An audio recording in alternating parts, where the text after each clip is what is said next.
كن مع الله. كن مع الله. كن مع الله. برنامج يعده ويقدم الشيخ خالد مصطفى الصعيد. الحمد لله رب العالمين، والصلاة والسلام على أشرف خلق الله أجمعين، والعاقبة المتقين. أتحدث مع أحبابي في الدعاء خاصة في العشر الأواخر من رمضان، وبخاصة ليلة القدر، وبخاصة ليالي الوتر، لأن ليلة القدر تكون في إحدى ليالي الوتر، في ليلة 21 أو 23 أو 25 أو 27 أو 29. أريد منك أن تخصص وقتا طويلا للدعاء خاصة، وكذلك وأنت ساجد. يقول النبي صلى الله عليه وسلم: أقرب ما يكون العبد من ربه وهو ساجد، فأكثر من الدعاء، فقامن على الله، حق على الله أن يستجيب منك الدعاء، هذا حق أوجبه الله على نفسه.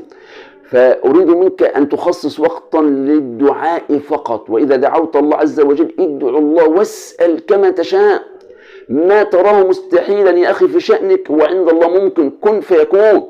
ما تراه أنت عاجز عنه عند الله كن فيكون. فاسأل الله بما تريد وبما تشاء، بس بحق وبصدق لله سبحانه وتعالى، وإلا تطلب أمرا فيه اسم أو قطيعة رحم أو معصية أو أمر لا يكون في الإسلام ممكن، كأن تسأل الله عز وجل أن يعطيك جناحان أو أن تطير في السماء. لا، اسأل الله بما هو مباح وبما هو شرعي وبما هو ممكن عندك أنت، ولكن سل ربك بما تشاء. فرب العالمين ينزل في وقت السحر إلى السماء الدنيا فينادى العباد: هل من تائب فأتوب عليه، هل من سائل فأعطيه مسألته، هل من مستغفر فأغفر له. فاسأل الله عز وجل. وأفضل وقت للدعاء كذلك وأنت في الصلاة وقت السجود، فأقرب ما يكون العبد من ربه وهو ساجد، فأكثر من الدعاء، فقامن على الله أن يستجيب منك. نعم، حق واجب أوجبه الله على نفسه. من أفضل الأدعية الدعاء الذي علمه النبي صلى الله عليه وسلم للسيدة عائشة رضي الله عنها حينما سألته: خاصة يا رسول الله، لو أدركت ليلة القدر بما أدعو بما أسأل الله عز وجل؟ قال: قولي اللهم إنك عفو تحب العفو فاعف عني. بالله عليك، رب العالمين رب عفو غفور رحيم. كذلك إن نظرت إلى قوله تعالى: ما يفعل الله بعذابكم إن شكرتم وآمنتم وكان الله شاكرا عليما. يشكرك على الصلاة، يشكرك على الطاعة، يشكرك على حسن التدبر في القرآن وحسن الذكر لله سبحانه وتعالى. فأنت حينما تسأل سل ربك وأنت موقن بالإجابة، موقن أن الله سبحانه سيعطيك حقك وسيوفر لك طلبك وسيقبل منك التوبة وسيحق لك الاستغفار.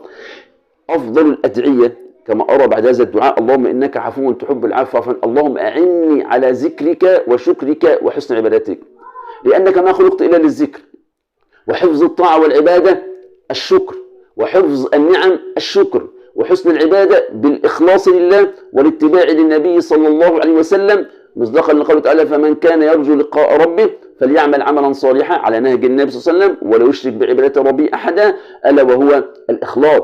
كذلك ربنا آتنا في الدنيا حسنة وفي الآخرة حسنة وقنا عذاب النار. حسنة الدنيا أن تطيع الله عز وجل بصدق وبإخلاص وباتباع، ويقبل الله منك هذه الطاعة وهذه العبادة التي أخلصت فيها واتبعت فيها النبي محمد صلى الله عليه وسلم. وحسنة الآخرة قبول الطاعة، وأن يسيبك الله عليها، وأن يدخلك الجنة، وأن ينجيك من النار، لأنك في آخر الآية تقول: وقنا عذاب النار. وإن وقاك رب العالمين عذاب النار فأنت في نعيم سرمدي خالد مخلد منعم في جنان فيها ما تشتهي الأنفس وتلذ الأعين.